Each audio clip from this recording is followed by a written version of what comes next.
जय माता दी। आप सभी भक्तों को चैत्र नवरात्रि की हार्दिक शुभकामनाएं। माँ दुर्गा का आशीर्वाद आप पर और आपकी संपूर्ण परिवार पर सदा सर्वदा बना रहे।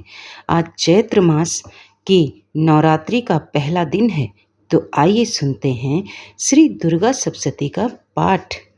दुर्गा सप्तशती के पाठ में सबसे पहले दुर्गा कवच, अर्गिला और कीलक स्रोत सुनेंगे। फिर दुर्गा सप्तशती के पहले अध्याय का पाठ करेंगे और सबसे अंत में क्षमा याचना पढ़ी जाती है। और माता रानी आपकी समस्त मनोकामनाएं पूरी करें। तो पहले गौरी नंदन, फिर माँ भगवती और अपने कुल देवी देवताओं का ध्यान करते हुए सुनते हैं दुर्गा सप्तशती का कवच। मार्कंडेय जी ने कहा, हे पितामह, जो साधन संसार में अत्यंत गोपनीय है, जिससे मनुष्य मात्र की रक्षा होती है, तथा आपने अब तक जिससे किसी से न कहा हो। ब्रह्मा जी ने कहा, हे ऋषि श्रेष्ठ, संपूर्ण प्राणियों का कल्याण करने वाला देवी का कवच रक्षा के लिए पहने जाने वाले एक विशेष प्रकार की पहनावे को कवच कहते हैं। इसी तरह यह स्रोत भी है। इसके पाठ से साधक सर्वथा सुरक्षित रहता है, अत्यंत गोपनीय है। हे महामुनि, उसे सुनिए। हे मुनि, दुर्गा की 9 शक्तियां हैं। पहली शक्ति का नाम शैलपुत्री हिमालय कन्या पार्वती है। दूसरी शक्ति का नाम ब्रह्मचारिणी है, परम ब्रह्मा परमात्मा को साक्षात कराने वाली।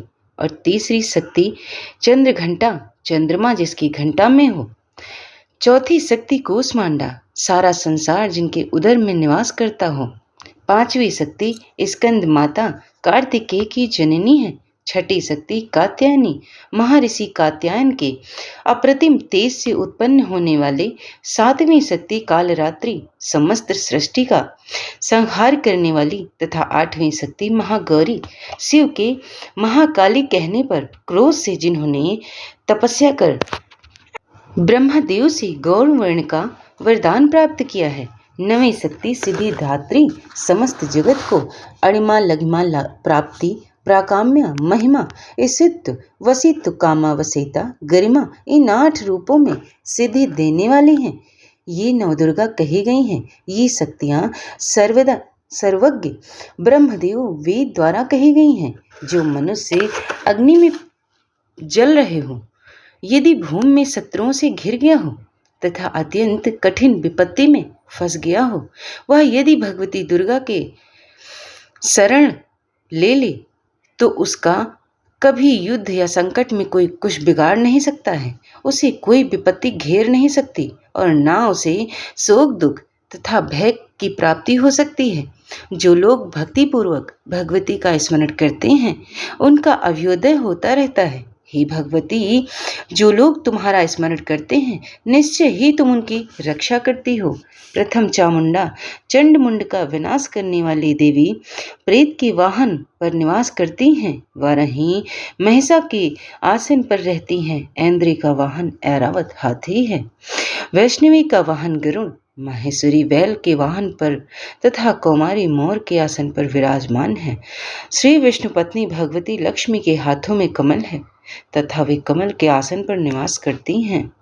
वर्ण वाली ईश्वरी वृष बैल पर सवार हैं। भगवती ब्रह्माणी सरस्वती संपूर्ण आभूषणों से युक्त हैं तथा वे हंसासन पर विराजमान रहती हैं। अनेक आभूषण तथा रत्नों से दैदीप्यमान उपर्युक्त सभी देवियां सभी योग शक्तियों से युक्त हैं। इनके अतिरिक्त और भी देवियां हैं जो दैत्यों के विनाश के लिए तथा भक्तजनों की रक्षा के लिए क्रोध युक्त होकर रथ में सवार होती रहती हैं। तथा इनके हाथों में शंख चक्र गदा शक्ति हल मुसल खेटक तोमर परशुफ फास शत्रुओं को बांधने वाला शस्त्र विशेष प्रकार का अस्त्र है। भाला, त्रिशूल तथा उत्तम सांग्र धनुष आदि अस्त्र शस्त्र विराजमान हैं। देवताओं की रक्षा करना ही एकमात्र उनके अस्त्र शस्त्र धारण का उद्देश्य है। महाभय का विनाश करने वाली, महान बल, महाघोर पराक्रम तथा महान उत्साह से सुसंपन्न हे महारौद्रे, महारुद्र की शक्ति, तुम्हें नमस्कार है। हे शत्रुओं का भय बढ़ाने वाली देवी, तुम मेरी रक्षा करो।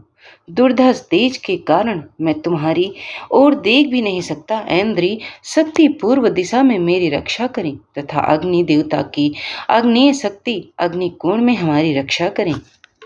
वाराही शक्ति दक्षिण दिशा में, खड़ग धारणी नेत्रक के कोण में, वारुणी शक्ति पश्चिम दिशा में तथा मृग के ऊपर सवार रहने वाली शक्ति वायव्य कोण में हमारी रक्षा करें। भगवान कार्तिकेय की शक्ति कौमारी उदर दिशा में, शूल धारण करने वाली ईश्वरी शक्ति ईशान कोण में, ब्रह्माणी ऊपर तथा वैष्णवी शक्ति नीचे हमारी रक्षा करें।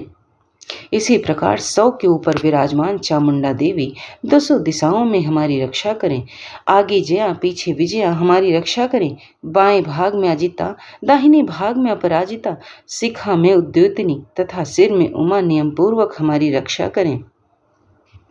ललाट में मालाधारी, दोनों भ्रू में यशस्विनी, भ्रू के मध्य में त्रिनेत्रा तथा नासिका में यम घंटा हमारी रक्षा करें। दोनों नेत्रों के बीच में शंखिनी, दोनों कानों के मध्य में द्वारवासिनी, कपोल में कालिका, कर्ण में मूल भाग में सांकरी हमारी रक्षा करें। नासिका के बीच सुगंधा, होष्ठ में चर्चिका, अधर होठ में अमृत कला तथा जिह्वा में सरस्वती हमारी रक्षा करें। कौमारी दांतों की, चंडिका कंठ प्रदेश की, चित्रघंटा गले की तथा महामाया तालु की रक्षा करें। कामाक्षी ठोड़ी की, सर्वमंगला वाणी की, भद्रकाली ग्रीवा की तथा धनुष को धारण करने वाली देवी रीढ़ प्रदेश की रक्षा करें। कंठ के बाहर नील ग्रीवा और कंठ के नलों में नलकुबरी, दोनों कंधों में खड़गिनी तथा वज्र को धारण करने वाली देवी दोनों बाहों की रक्षा करें। दोनों हाथों में दंड को धारण करने वाली दंडिनी तथा अंबिका अंगुलियों में हमारी रक्षा करें। शूलेश्वरी नखों की तथा कुलेश्वरी कुछ प्रदेश की स्थित होकर हमारी रक्षा करें। महादेवी दोनों स्तनों की, शोक को नाश करने वाली शोक नाशिनी मन की रक्षा करें। ललिता देवी हृदय में तथा त्रिशूल धारिणी उत्तर प्रदेश में स्थित होकर हमारी रक्षा करें। नाभि में कामिनी तथा गुहा भाग में गुद्धोसरी हमारी रक्षा करें। कामिका तथा पूतना लिंगी तथा महिषवाहिनी गुदा में हमारी रक्षा करें। भगवती कटी प्रदेश में तथा विंध्यवासिनी घुटनों की रक्षा करें। संपूर्ण कामनाओं को प्रदान करने वाली महाबला जंघा की रक्षा करें। नारसिंही दोनों पैरों की, घुटियों की, तेजसी देवी कान दोनों पैरों के पिछले भाग की, श्री देवी पैर की, उंगलियों की तथा तलवासिनी पैर के निचले भाग तलुओं की रक्षा करें। दृष्टा कराली अपनी धाड़ों के कारण भयंकर दिखाई देने वाली नखों की, ऊर्ध्वकेशिनी देवी केशों की, कौबेरी कुबेर की शक्ति, रोम वाली छिद्रों से तथा बागेश्वरी त्वचा शरीर के ऊपरी भाग की चमड़ी में हमारी रक्षा करें। पार्वती देवी रक्त, मज्जा, वसा, मांस, हड्डी और मेदे की रक्षा करें। कालरात्रि आंतों की तथा मुकुटेश्वरी पित्त की रक्षा करें। पद्मावती मूलाधार में स्थित सहस्त्र दल कमल में, चूड़ामणि कफ में, ज्वालामुखी नख राशि के ऊपरी भाग की तथा अभेदा जिसकी किसी शस्त्र में भेदन न हो, सभी संधियों जोड़ों में हमारी रक्षा करें। ब्रह्माणी शुक्र की, छन्नेश्वरी छाया की धर्म को धारण करने वाली देवी हमारे अहंकार तथा मन बुद्धि की रक्षा करें। वज्रहस्ता वज्र को धारण करने वाली, प्राण अपान व्यान उदान तथा समान वायु की कल्याण से सुशोभित होने वाली कल्याण शोभना हमारे प्राणों की रक्षा करें। रस रूप, गंध, शब्द तथा स्पर्श रूप विषयों का अनुभव करते समय योगिनी तथा हमारे सत्व एवं रज्जु एवं तमोगुण की रक्षा नारायणी देवी करें। वाराही आयु की, वैष्णवी धर्म की चक्रिणी चक्र को धारण करने वाली यश, कीर्ति, लक्ष्मी तथा धन विद्या की रक्षा करें। हे इंद्राणी, तुम मेरे कुल की तथा हे चंडिके तुम मेरे पशुओं की रक्षा करो। महालक्ष्मी पुत्रों की तथा भैरवी देवी स्त्री की रक्षा करो। सुप्रथा प्रशस्त मार्ग पर चलने वाली हमारे पथ की क्षेमकारी कल्याण करने वाली मार्ग की रक्षा करें। राजद्वार राज दरबार में महालक्ष्मी तथा सब ओर व्याप्त रहने वाली विजया भयों से हमारी रक्षा करें। हे देवी, इस कवच में जिस स्थान की रक्षा नहीं कही गई है, उस आरक्षित स्थान में तुम्हारी शक्ति पाप को नाश करने वाली अत्यंत करने वाली जयंती देवी हमारी रक्षा करें। यदि मनुष्य अपना कल्याण चाहे तो यह कवच के पाठ के बिना एक पग भी कहीं यात्रा न करे, क्योंकि कवच का पाठ करने वाला चलने वाला मनुष्य जिस जिस स्थान पर जाता है उसे वहाँ वहाँ धन का लाभ और संपूर्ण कामना एवं विजय की प्राप्ति होती है। वह पुरुष जिस जिस अभीष्ट वस्तु को पाना चाहता है वह वस्तु उसे निश्चय ही प्राप्त होती है। कवच का पाठ करने वाला इस पृथ्वी पर अतुल ऐश्वर्य प्राप्त करता है। वह किसी से नहीं डरता, युद्ध में उसे कोई हरा नहीं सकता और तीनों लोकों में उसकी पूजा होती है। यह देवी का कवच देवताओं के लिए भी दुर्लभ है। जो लोग 3 संध्याओं में श्रद्धापूर्वक इस कवच का पाठ करते हैं उन्हें देवी कला की प्राप्ति होती है। तीनों लोकों में उन्हें कोई जीत नहीं सकता है। उस पुरुष की अपमृत्यु नहीं होती है, अल्प मृत्यु नहीं होती है, वह 100 से अधिक वर्षों तक जीवित रहता है। इस कवच का पाठ करने से लूता सिर में होने वाला खाज का रोग, मकरी, विस्फोटक, चेचक आदि सभी रोग नष्ट हो जाते हैं। स्थावर विष, कनेर, भांग, अफीम में रहने वाला जंगम विष, सांप, बिच्छू आदि से उत्पन्न कृत्रिम विष, अफीम तेल आदि के संयोग से उत्पन्न ये सभी प्रकार के विष नष्ट हो जाते हैं। मारण, मोहन, उच्चाटन आदि सभी प्रकार के किए गए अभिचार मंत्र तथा यंत्र पृथ्वी तथा आकाश में विचरण करने वाले ग्राम देवता आदि, जल में उत्पन्न होने वाले तथा उपदेश से सिद्धि होने वाले क्षुद्र देवता आदि कवच के पाठ करने वाले मनुष्य को देखते ही विनष्ट हो जाते हैं। जन्म के साथ उत्पन्न होने वाले ग्राम देवता, कुलक्रम से उत्पन्न होने वाले कुल देवता, कंठमाला, डाकिनी, शाकिनी, अंतरिक्ष में विचरण करने वाली अत्यंत भयानक बलवान डाकिनियां, ग्रह, भूत, पिशाच, यक्ष, गंधर्व, राक्षस, ब्रह्म राक्षस, बेताल, कूष्मांड तथा भयानक भैरव आदि सभी अनिष्ट करने वाले जीव विशेष कवच का पाठ करने वाले पुरुष को देखते ही विनष्ट हो जाते हैं।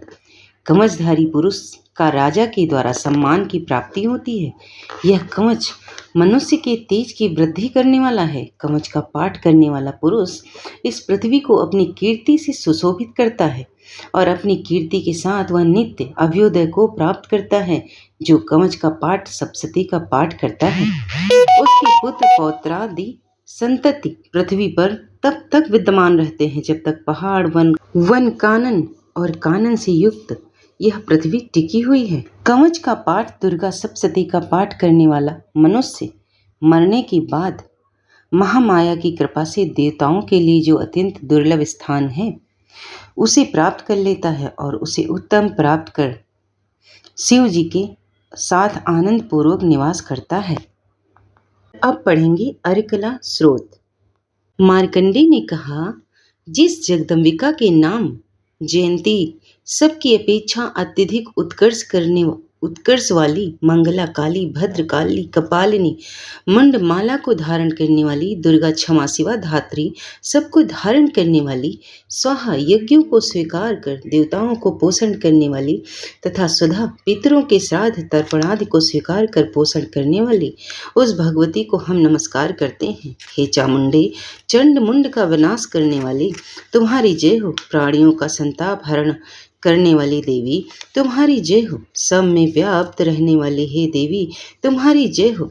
संहार रूप से संसार का विनाश करने वाली हे कालरात्रि, तुम्हारी जय हो। तथा मधुकैटभ का विदारण करने वाली एवं ब्रह्म हृदय को प्रदान करने वाली हे देवी, तुम्हारी जय हो। हे भगवती, तुम मुझे रूप दो, जय दो, यश दो तथा हमारे शत्रुओं का विनाश करो। अर्गला व्योड़ा को कहते हैं। यह लोहे का काठ होता है, द्वार पर जिसके लगा देने से किवाड़ नहीं खुलते। इसी प्रकार इस स्रोत के पाठ से होता है, अर्थात किसी प्रकार की बाहरी बाधा घर में प्रवेश नहीं करती है। महिषासुर का विनाश कर भक्तों को सुख देने वाली हे देवी, तुम्हें नमस्कार है। तुम मुझे रूप दो, जय दो, यश दो तथा हमारी शत्रुओं का विनाश करो। रक्त बीज का भय वध दूर करने वाली तथा चंडमंड का विनाश करने वाली हे देवी, तुम मुझे रूप दो, जय दो, यश दो तथा हमारी शत्रुओं का विनाश करो। शुंभ तथा निशुंभ और धूम्राज का मर्दन करने वाली हे देवी, तुम मुझे रूप दो, जय दो, यश दो तथा हमारे शत्रुओं का विनाश करो। वंदनीय चरणों वाली, संपूर्ण सौभाग्य को प्रदान करने वाली हे देवी, तुम मुझे रूप दो, जय दो, यश दो तथा मेरी शत्रुओं का विनाश करो। अचिंत रूप तथा अचिंत चरित्र वाली, संपूर्ण शत्रुओं का विनाश करने वाली हे देवी, तुम मुझे रूप दो, जय दो, यश दो तथा मेरी शत्रुओं का विनाश करो। हे पापों का नाश करने वाली चंडिके देवी, जो लोग भक्तिपूर्वक तुम्हें नमस्कार करते हैं, उन्हें तुम रूप दो, जय दो, यश दो तथा उनके शत्रुओं का विनाश करो। व्याधियों का विनाश करने वाली हे चंडिके, जो लोग भक्तिपूर्वक तुम्हारी स्तुति करते हैं, तुम उन्हें रूप दो, जय दो, यश दो तथा उनके शत्रुओं का विनाश करो। हे चंडिके, जो लोग भक्तिपूर्वक तुम्हारी पूजा करते हैं, तुम उन्हें रूप दो, जय दो, यश दो तथा उनके शत्रुओं का विनाश करो। हे भगवती, तुम सौभाग्य तथा आरोग्य दो, मुझे अत्यंत सुख प्रदान करो और मुझे रूप दो, जय दो, यश दो तथा हमारे शत्रुओं का विनाश करो। हे देवी, मेरे शत्रुओं का नाश करो, मुझे बल दो, तुम मुझे रूप दो, जय दो, यश दो तथा हमारे शत्रुओं का संहार करो। हे देवी, मेरा कल्याण करो, मुझे विपुल संपत्ति दो, मुझे रूप दो, जय दो, यश दो, हमारे शत्रुओं का विनाश करो। हे भगवती, देवताओं तथा असुरों के लिए सिरो रत्न के नमस्कार से तुम्हारे चरण घिसते रहते हैं, अतः हे अंबिके, तुम मुझे रूप दो, जय दो, यश दो तथा हमारे शत्रुओं का विनाश करो। हे भगवती, तुम अपने भक्तों को विद्वान, यशस्वी तथा लक्ष्मीवान बनाओ। तुम मुझे रूप दो, जय दो, यश दो, हमारे शत्रुओं का विनाश करो। बड़े बड़े उद्धत दैत्यों के घमंड को चूर करने वाली हे चंडिके, तुम शरणागत को रूप दो, जय दो, यश दो, हमारे शत्रुओं का विनाश करो। माता, चार भुजाओं वाली ब्रह्मदेव को से स्तुति की जाने वाली हे परमेश्वरी, तुम मुझे रूप दो, जय दो, यश दो तथा शत्रुओं का नाश करो। हे भगवती, भगवान विष्णु नित्य निरंतर तुम्हारी स्तुति करते हैं, तुम मुझे रूप दो, जय दो, यश दो तथा हमारे शत्रुओं का विनाश करो। भगवान सदाशिव से स्तुति की जाने वाली हे परमेश्वरी, तुम मुझे रूप दो, जय दो, यश दो तथा हमारे शत्रुओं का विनाश करो। इंद्र के द्वारा शुद्ध भावना से पूजी जाने वाली हे देवी, तुम मुझे रूप दो, जय दो, यश दो तथा हमारे शत्रुओं का विनाश करो। अपनी प्रचंड भुजाओं से दैत्यों के घमंड को चूर चूर करने वाली हे देवी, तुम मुझे रूप दो, जय दो, यश दो तथा हमारे शत्रुओं का विनाश करो। अपनी भक्त जन का अत्यंत आनंद बढ़ाने वाली हे अंबिके, तुम मुझे रूप दो, जय दो, यश दो तथा हमारे शत्रुओं का विनाश करो। हे भगवती, हमारी इच्छा के अनुकूल चलने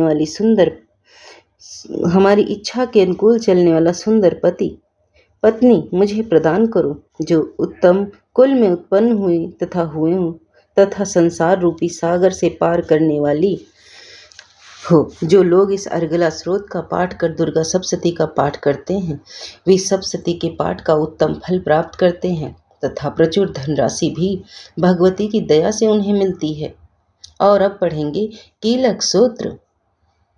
मार्कंडे जी ने कहा, जिन भगवान शंकर का विशुद्ध ज्ञान ही शरीर तीनों वेदों की ही, जिनके 3 नेत्र हैं, जो द्वितीय के चंद्रमा को मस्तक में धारण किए हुए हैं तथा समस्त कल्याण के हैं भूत, मैं उन शंकर को नमस्कार करता हूँ। सप्तशती के पाठ करने वालों को यह कीलक सप्तशती मंत्रों का अंग ही जानना चाहिए। अतः जो दुर्गा सप्तशती के साथ इस कीलक का पाठ करते हैं, उनका सदैव कल्याण होता है। जो लोग कीलक के साथ दुर्गा सप्तशती के सूत्रों से भगवती की स्तुति करते हैं, उनकी उच्चाटन आदि सभी क्रियाएं सिद्ध होती हैं और उन्हें दुर्लभ वस्तुओं की प्राप्ति हो जाती है तथा भगवती की सिद्धि भी होती है। कीलक पूर्वक सप्तशती का पाठ करने वाले पुरुष को किसी मंत्र अथवा औषधि की आवश्यकता नहीं होती है। उनके द्वारा किए गए समस्त उच्चाटन आदि प्रयोग बिना जप के ही सिद्ध हो जाते हैं। अन्य मंत्रों की जपादि से भी यदि अभीष्ट वस्तुओं की प्राप्ति हो जाती है और दुर्गा सप्तशती के पाठ से भी मनोरथ की सिद्धि हो जाती है, तो दोनों में कौन सा श्रेष्ठ है? लोगों की इस शंका को सामने रखकर भगवान शंकर ने यही निर्णय किया कि दुर्गा सप्तशती स्रोत ही सबसे बढ़कर है। दुर्गा सप्तशती का यथावत पाठ करने वाले पुरुष के पुण्य की समाप्ति नहीं होती है। यह देखकर भगवान शंकर ने दुर्गा सप्तशती के स्रोत को गुप्त कर दिया। जो कृष्ण पक्ष की चतुर्दशी या अष्टमी को समाहित एकाग्रचित होकर दुर्गा सप्तशती का पाठ करते हैं, वे निश्चय ही कल्याण के भागी होते हैं, इसमें संदेह नहीं है। जो भगवती को अपनी समस्त संपत्ति समर्पित कर दास रूप में पुनः उस संपत्ति का उपयोग करता है, भगवती उसके ऊपर निश्चय ही प्रसन्न होती है, अन्यथा प्रसन्न नहीं होती। श्री महादेवी जी ने इस प्रकार के प्रतिबंधक कील से कृष्ण पक्ष की अष्टमी और चतुर्दशी को भगवती की प्रीति के लिए सारी संपत्ति समर्पित कर पुनः भगवती की आज्ञा से उसका सदुपयोग करना सप्तशती के फल को कीलित कर दिया है। जो लोग इस प्रकार के कीलक को निष्कील करके नित्य ही दुर्गा सप्तशती का पाठ करते हैं, वे सिद्ध हो जाते हैं। देवी का पार्षद, पास में रहने वाला तथा गंधर्व उत्तम गायकों की एक विशेष देवजाति है।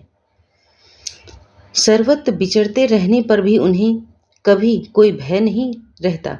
उनकी आयु अपमृत्यु नहीं होती और वे मर जाने पर मोक्ष को प्राप्त करते हैं। इस कीलक को जानकर ही इसका परिहार कर दुर्गा सप्तशती का पाठ करना चाहिए। यदि कोई कीलक को ना जानकर दुर्गा सप्तशती का पाठ करता है तो उसका विनाश हो जाता है। अतः कीलक फल का विघ्न तथा निष्कीलन दुर्गा सप्तशती के फल के विघ्न का वारण करने की प्रक्रिया को जानकर ही दुर्गा सप्तशती का पाठ करना चाहिए। स्त्रियों में सौभाग्य, संतति तथा स्थिर लक्ष्मी आदि को जो कुछ भी दिखाई पड़ता है वह भगवती की प्रसन्नता का ही फल है। इसलिए भगवती को प्रसन्न करने के लिए इस स्रोत का पाठ अवश्य करना चाहिए। इस स्रोत का मंद स्वर में उच्चारण कर पाठ करने से स्वल्प संपत्ति की प्राप्ति होती है, किंतु उच्च स्वर से पाठ करने पर संपूर्ण फल की प्राप्ति हो जाती है। अतः उच्च स्वर में ही इसका पाठ करना चाहिए। जिस भगवती की प्रसन्नता से मनुष्य को ऐश्वर्य, सौभाग्य, आरोग्य, श्रेष्ठ संपत्ति, शत्रुनाश तथा मोक्ष की प्राप्ति होती है, उस जगदम्बा की स्तुति मनुष्य क्यों नहीं करते हैं। अब पढ़ेंगे दुर्गा सप्तशती का प्रथम अध्याय। प्रथम चरित्र के ब्रह्मा ऋषि महाकाली देवता गायत्री छंद, नंदा शक्ति, रक्तदंडिका, बीज, अग्नि तत्व और ऋग्वेद स्वरूप हैं। श्री महाकाली रूपी देवी के प्रसन्नार्थ प्रथम चरित्र के जप पाठ से विनियोग करने का विधान है। भगवान विष्णु के क्षीर सागर में शयन करने पर महाबलवान दैत्य मधु और कैटभ के संहार निर्मित पद्म योनि ब्रह्मा जी ने जिनकी स्तुति की थी, वह महाकाली देवी का मैं स्मरण करती हूँ। वे अपनी 10 भुजाओं में क्रमशः खड़ग, चक्र, गदा, बाण, धनुष, परिघ फेंक कर चलाया जाने वाला एक प्राचीन अस्त्र, शूल, सुंड, बंदूक, मस्तक, शंख धारण करती। वह 3 नेत्रों से युक्त हैं और उनके संपूर्ण अंगों में दिव्य आभूषण हैं। कभी जीर्ण न होने वाले नीलकंठ के सदृश उनके शरीर की आभा एवं वे 10 मुखी तथा 10 पदों वाली हैं। सूर्य के पुत्र सावर्णी, जिनकी गणना अष्ट मनुओं में की गई थी के उत्पन्न होने की कथा का सविस्तार वर्णन करता हूँ, सुनो। सूर्य पुत्र महाभाग सावर्णी भगवती महामाया की कृपा से जैसे मनवंतर के स्वामी हुए, मैं वही घटना कहता हूँ। प्राचीन काल में सौरोचिस नामक मनवंतर में सुरथ नामक एक बहुत ही प्रतापी राजा हुए थे। उनकी उत्पत्ति चैत्र वंश में हुई थी और सारी पृथ्वी पर उनका एक छत्र राज्य था। वे प्रजाओं का अपनी संतान के समान पालन पोषण करते थे। इतना होने पर भी कोल विध्वंसी नामक क्षत्रिय उनके शत्रु बन बैठे। राजा सुरथ दंड नीति का अत्यंत कड़ाई से पालन करते थे। राजा का विपक्षियों के साथ युद्ध हुआ। यद्यपि कोल विध्वंसी और अल्पसंख्यक वर्ग के ये दो थे, फिर भी उन लोगों ने राजा सुरथ पर विजय पा ली थी। राजा शत्रुओं से पराजित होकर अपने नगर को लौट आए और उनके देश तक ही उनका राज्य सीमित हो गया। पहले से अधिकृत की गई भूमि उसने छोड़नी पड़ी, किंतु जिस पर भी विद्रोहियों ने उनका पीछा नहीं करना छोड़ा और राजा सुरथ पुनः आक्रमण कर दिया। राजा के बल पौरस का हास हो चुका था, इसलिए ऐसे सुयोग्य को मंत्रियों ने हास से जाने देना उचित न समझा और उन दुरात्मा मंत्रियों ने राजकीय सेना, वाहन, कोषाधार आदि पर अपना पूरा आधिपत्य जमा लिया। राजा का स्वामित्व छिन गया, इसलिए वे घोड़े पर सवार होकर अकेले ही आखेट के बहाने घने वन के भीतर चले गए। उस वन में पहुंचकर राजा सुरथ को विप्रों से श्रेष्ठ मेधा मुनि का आश्रम दिखाई पड़ा। उनके आश्रम में अनेकों मांसभक्षी भिक्षुक पशु अपनी हिंसा वृत्ति को छोड़कर अत्यंत शांत भाव से विचरण करते थे। मुनि के शिष्य गणों से उस आश्रम तथा उनका सौंदर्य खिल उठा था। आश्रम में राजा के उपस्थित होने पर मुनि ने उनका सत्कार किया। राजा भी कुछ दिनों तक मुनि के आश्रम में रहकर विहार कर रहे थे। मोह माया से ग्रस्त होकर एक बार राजा अपने मन में इस प्रकार का चिंतन करने लगे, जो नगर पूर्व काल में मेरे पूर्वजों द्वारा सामित और पालित था, आज वही नगर मुझसे छीन होकर वीरान हो गया। ना जाने मेरे अधम कर्मचारी उनकी धर्मपरायणता के साथ रक्षा करते थे या नहीं। मेरे हाथी जो सदा अपने शरीर से मद बहाया करता था और वीर था, ना जाने वह किस अवस्था में होगा। जो लोग मेरी कृपा दृष्टि, धन और भोजन के लिए लालायित रहकर मेरा अनुगमन करते थे, वे लोग अब निश्चय ही अन्य राजाओं के आश्रित होंगे। मेरे धन का उन लोगों के द्वारा दुरुपयोग किए जाने से अब क्रोध निश्चय ही रिक्त हो चुका होगा। इस प्रकार की अनेक चिंताएं राजा के मन में उथल पुथल मचा रही थी। एक दिन मेधा मुनि के आश्रम के निकट एक वैश्य को देखकर राजा उससे पूछ बैठे, भाई तुम कौन हो? यहाँ तुम्हारे आने का क्या अभिप्राय है? तुम जो वस्तु ही शोकाकुल और अन्य मनस्क से लग रहे हो। राजा के इस प्रेम पूर्वक प्रश्न को सुनकर वह वैश्य राजा को नमस्कार करके विनती स्वर में बोला, वैश्य हूँ, मेरा नाम समाधि है। मेरी दुष्ट स्त्री पुरुषों ने धन के लोभ के वशीभूत होकर मुझे घर से निष्कासित कर दिए। इस समय मैं स्त्री, पुत्र और धन से रहित हो गया हूँ।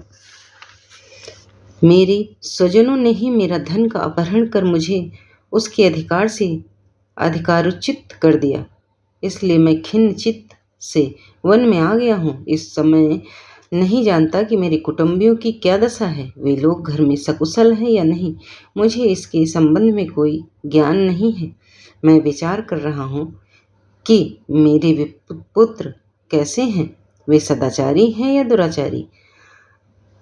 जिस स्वजनों ने धन के लोभ से पड़कर तुम्हें घर से बाहर निकाल दिया है, उन स्वार्थी बंधुओं के प्रति तुम्हें इतनी सारी ममता किस लिए? आपका मेरे संबंध में इस प्रकार पूछना उचित ही है। मैं क्या करूं? मेरा मन कुटुंबियों के प्रति निर्दय व्यवहार का नहीं हो रहा। जिन लोगों ने धन की आकांक्षा से आदर, प्रेम और अमीयता की भावना का परित्याग कर मुझे इस दशा में पहुंचा दिया है, उन्हीं लोगों के प्रति मेरे मन में अगाध स्नेह तथा महत्व का भाव है। हे महानुभाव, वह सब जानकर भी अन्य बंधुओं के प्रति मेरे मन में जो प्रेम का समुद्र हिलोरे ले रहा था, वह क्या है? जानने का प्रयत्न करने पर भी मैं इस बात के रहस्य को नहीं जान सका। उन लोगों के वियोग में मैं उसासे ले रहा हूँ, जिसके फलस्वरूप ऐसा हृदय अत्यंत व्यथित हो रहा है। मेरा हृदय अत्यंत व्यथित हो रहा है। उन लोगों में मेरे प्रति प्रेम का नितांत अभाव है, तो भी मेरा मन उनके लिए तड़प रहा है। इसलिए मैं क्या करूं? ततस्त और उनके प्रति उचित सम्मान दिखाकर वहीं बैठ गए। तब वैश्य और राजा ने परस्पर कुछ वार्ता प्रारंभ की। तब राजा बोले, भगवान, मैं आपसे एक निवेदन करना चाहता हूँ, आप उसे कृपा करके स्वीकारें। मेरा मन स्ववश में न रहने के कारण बहुत ही क्लेशित है। जो राज्य मेरे हाथ में से छिन गया, उसके लिए अभी तक मेरे मन में पहले की ही तरह ममता बनी हुई है। हे मुनियों, मैं श्रेष्ठ इस बात में समझता हूँ कि अब उस पर मेरा स्वात्य नहीं रहा है, उसे अन्य लोगों ने हस्तगत कर लिया है। फिर भी अज्ञानियों की तरह से उसी के मोह में लिप्त है। यह सब क्या बात है? मेरे ही समान और वैसे भी उनके घर में अनादृत हो पुत्र, स्त्री और सेवकों द्वारा परित्याग होकर निष्कासित कर दिया गया है। इसके स्वजनों ने भी इसका परित्याग कर दिया। यह जानते हुए भी यह वैश्य उन्हीं लोगों के स्नेहफास में आबद्ध है। हम दोनों का ही हृदय उन सब बातों से अत्यंत क्षुब्ध है। दोषयुक्त विषय में भी अभी तक मेरा मन ममतावश आकर्षित हो रहा है। हे महाभाग, हम दोनों ही समझदार हैं, फिर भी हम में जो मोह की प्रबल धारा उमड़ रही है, वह क्या है? हम दोनों में प्रत्यक्ष रूप से अज्ञान के लक्षण दिखाई पड़ रहे हैं। हे महाभाग, विषय मार्ग का ज्ञान सभी प्राणियों से में विद्यमान होता है। इसी प्रकार विष भी सभी जीवों के भिन्न भिन्न होते हैं। कुछ प्राणियों को दिन में नहीं दिखाई पड़ता, ठीक इसके उपरांत कुछ जीव रात्रि में नहीं देख पाते। इनके अतिरिक्त कुछ जीव ऐसे भी होते हैं जो समान रूप से मनुष्य वर्ग अत्यंत समझदार होते हैं, किंतु केवल वे ही इस प्रकार समझदार नहीं होते हैं। इसके अतिरिक्त पशु पक्षी और मृगादि जीव भी समझदार होते हैं। मनुष्यों की बुद्धि भी पशु पक्षी और मृगादि जीवों से के ही समान होती है। जैसे मनुष्यों की समझ होती है, वैसे ही उन मृगादि जीवों की भी होती है। साथ ही साथ अन्य बातें भी प्रायः उन दोनों में समान रूप से पाई जाती हैं। इन पक्षियों को ही देखो, समझदार होते हुए भी स्वयं क्षुधा तुर रहकर अपने बच्चों की चोंच में स्नेहवश अन्न के कण डाल देते हैं।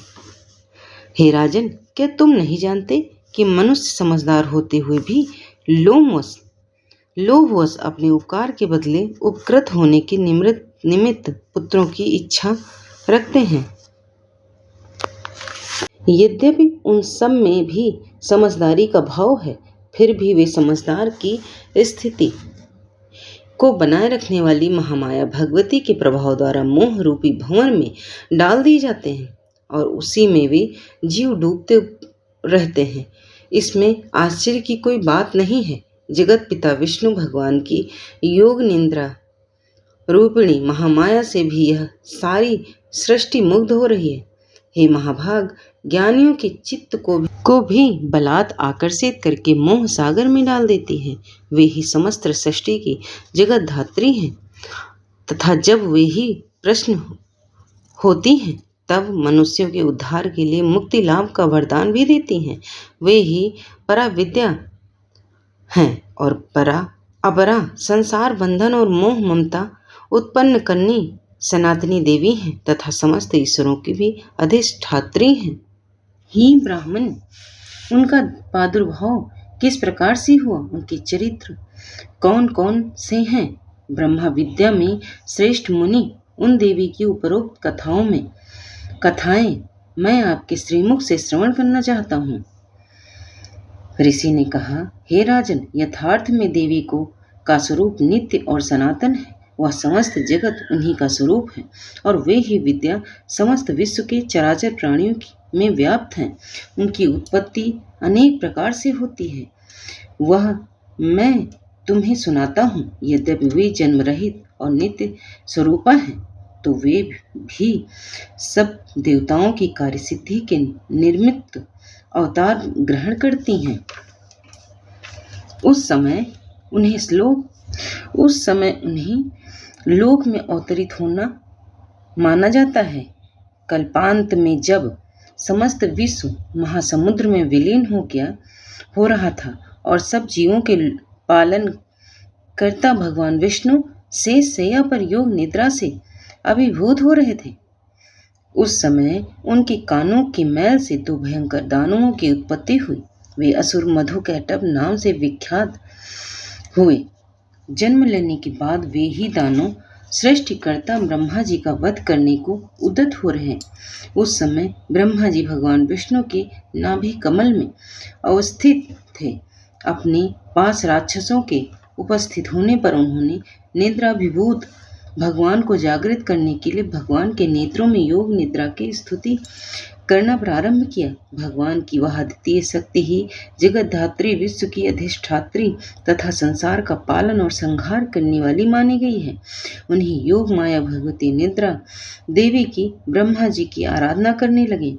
ब्रह्मा जी बोले, देवी तुम ही स्वाहा सुधा और वस्त्रकार हो, स्वर भी तुम्हारा ही रूप है। तुम ही प्राण धात्री अमृत रूपा हो। नित्य अक्षर प्रणों में आकार, ओंकार और मकार, इन तीनों मात्राओं में तुम्हारा ही आस्वादन है। इन तीनों मात्राओं से भिन्न तो विंद रूप नित्य अर्ध मात्रा है, जिसका उच्चारण विशेष रूप से नहीं हो सकता। वह ही तुम ही हो। हे देवी, तुम ही संध्या सावित्री परम जगत जननी स्वरूपा हो। तुम ही संपूर्ण ब्रह्मांड को धारण किए हुए हो। तुम्हारे ही द्वारा विश्व की उत्पत्ति होती है। तुम ही पालन करती हो, अंत में सब जीवों का संहार करती हो। जगत की उत्पत्ति में सृष्टि रूपा पालनकार मैं स्थित स्वरूपिणी तथा कालबांध के संहार स्वरूप तो तुम्हें महाविद्या, महामाया, महामेधा, महास्तुति, महामोह रूपा महादेवी और महासुंदरी हो। तुम ही तीनों गुणों उच्च रज और व्रत की उत्पन्न कारिणी हो। तुम ही भयंकर कालरात्रि, महारात्रि, महागौरी हो। तुम्हारी ही ईश्वर ही और बोध स्वरूपा बुद्धि भी हो। लज्जा, पुष्टि, तुष्टि, शांति, क्षमा तुम ही हो। तुम्हें खड्ग धारणी, शूल धारणी, घोर रूपा, गदा, चक्र, शंख और धनुष धारणी भी हो। बाण, भुंड, परिघ आदि तुम्हारे ही अस्त्र और सौम्यतर। इतना ही नहीं, वरन विश्व में जितने भी सौम्य एवं सुंदर पदार्थ हैं, उन सब में तुम्हारी सुंदरता कहीं अधिक है। पर तथा अपर उन दोनों विद्याओं में रहने वाली परमेश्वरी भी तुम ही हो। हे देवी, विश्व के सभी सत असत पदार्थों में पाई जाने वाली शक्ति भी तुम ही हो। ऐसी अवस्था में तुम्हारी स्तुति अवर्णनीय है। इस विश्व के रचयिता, पालन करता, संहार करता विष्णु को भी तुमने निद्रा के वशीभूत कर दिया। तब तुम्हारी स्तुति के योग सब ब्राह्मण में कौन है? मुझे भगवान शिव तथा विष्णु को भी तुम्ही ने शरीर का धारण करने को बाध्य किया है। अतएव तुम्हारी स्तुति की सामर्थ्य किसमें है? हे देवी, तुम तो अपने इन उदर प्रभावों से ही प्रशस्त हो गई हो। इन दोनों अजेय असुरों को तुम मोहग्रस्त करके भगवान विष्णु की निंद्रा भंग कर दो। इसके साथ ही भगवान के भीतर इन मधु और कैटभ नाम के महाअसुरों के संहार की बुद्धि भी उत्पन्न करो। एवं ऋषि ने कहा, हे राजन, भगवान विष्णु को जगाने के लिए जिस समय ब्रह्मा जी ने तमोगुण की अधिष्ठात्री देवी का स्तवन किया, उस समय वे महामाया भगवान के नेत्र, मुख, नासिका, बाहु, हृदय और वक्ष स्थल से बाहर आकर अव्यक्त जन्मा ब्रह्मा जी के सन्मुख उपस्थित हुई। योग निंद्रा से रहित होकर जगतपति भगवान जनार्दन उस एकार्ण वर्ण के जल में से सैया से जागृत हो गए। नींद से युक्त होते हुए भगवान ने उन दोनों दैत्यों को देखा। वे दोनों ही दुरात्मा दैत्य मधु और कैटभ अत्यंत पराक्रमी और बलशाली थे। वे दोनों क्रोध से आंखें लाल करके ब्रह्मा जी को निगल जाना चाहते थे। ऐसी स्थिति में भगवान विष्णु ने उन दोनों राक्षसों के साथ 5000 वर्ष तक लगातार बाहुयुद्ध किया। वे दोनों बल के दर्प से दर्पित हो रहे थे। महामाया ने उन दोनों असुरों को अपने प्रभाव से मोहग्रस्त कर दिया था। तब उन राक्षसों ने विष्णु भगवान से कहा, हम तुम्हारे शौर्य से अत्यंत प्रसन्न हैं। तुम हम लोगों से कोई भी इच्छित वर मांग लो। उनकी बात सुनकर भगवान ने कहा, यदि तुम दोनों मुझसे प्रसन्न हो तो तुम्हारी मृत्यु मेरे हाथों से हो। मुझे यही वर चाहिए, इसके सिवाय मुझे अन्य किसी प्रकार के वरदान की आवश्यकता नहीं है। ऋषि कहने लगे, जब उन राक्षसों ने संपूर्ण पृथ्वी को ब्रह्मवश जलमग्न समझा, तब भगवान ने कहा, मेरा वध किसी सूखे स्थान अर्थात किसी स्थान पर पृथ्वी जल में ना हो, मैं करूं।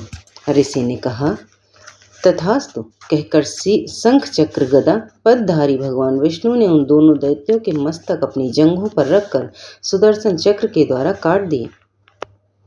और यहीं पर पहला अध्याय समाप्त होता है। और अब हम क्षमा याचना सुनेंगे। हे जगदम्बिके, मेरी द्वारा किए गए पाठ में जहाँ कहीं भी मात्राओं की त्रुटि, विसर्ग, अनुस्वार के उच्चारण में कमी रह गई हो, तो उन समस्त त्रुटियों को आप क्षमा करके मेरे किए गए संकल्पों को पूर्ण करने की कृपा प्रदान करें। हे परमेश्वरी, मेरे द्वारा किए गए रात दिन सहस्त्रों अपराध होते रहते हैं। यह मेरा दास है, ऐसा समझकर मेरे उन अपराधों को आप कृपा पूर्वक क्षमा करें। हे परमेश्वरी, मैं आवाहन नहीं जानता, विसर्जन करना भी नहीं जानती तथा पूजा करने की विधि भी नहीं जानती, अतएव मुझे क्षमा करो माते। हे परमेश्वरी, हे सुरेश्वरी, मैंने जो मंत्रहीन, क्रियाहीन, भक्तिहीन आपकी पूजा की है, वह सब आपकी कृपा से पूर्ण हो जावे। सैकड़ों अपराध करके जो आपकी शरण में आकर जगदम्ब कहकर पुकारता है, उसे वह गति प्राप्त होती जो ब्रह्मादि देवताओं के लिए भी सुलभ नहीं है। जगदम्बिके, मैं अपराधी हूँ, किंतु आपकी शरण में आया हूँ। इस समय दया का पात्र हूँ, आप जैसा चाहें वैसा करें। हे परमेश्वरी देवी, अज्ञान से, भूल से अथवा बुद्धि की भ्रांति होने के कारण मैंने जो न्यूनता अधिकता कर दी हो, वह सब क्षमा करें और मुझ पर प्रसन्न हों। सच्चिदानंद स्वरूपा परमेश्वरी जगन्माता कामेश्वरी, आपके प्रेम पूर्वक मेरी यह पूजा स्वीकार करें और मुझ पर प्रसन्न हों। माते देवी सुरेश्वरी, आप गोपनीय से गोपनीय वस्तुओं की रक्षा करती हैं। मेरी द्वारा निवेदन किए गए इस जप को ग्रहण कर स्वीकार करें। आपकी कृपा से मुझे बुद्धि सिद्धि सफलता प्राप्त होवे। तो यहीं पर क्षमा याचना समाप्त होती है। और प्रिय भक्तजनों, अगर आपको ये दुर्गा देवी कवच अर्गला कीलक का स्रोत पसंद आया है और अध्याय अच्छा लगा है, तो चैनल को लाइक, शेयर, सब्सक्राइब कर लें। धन्यवाद।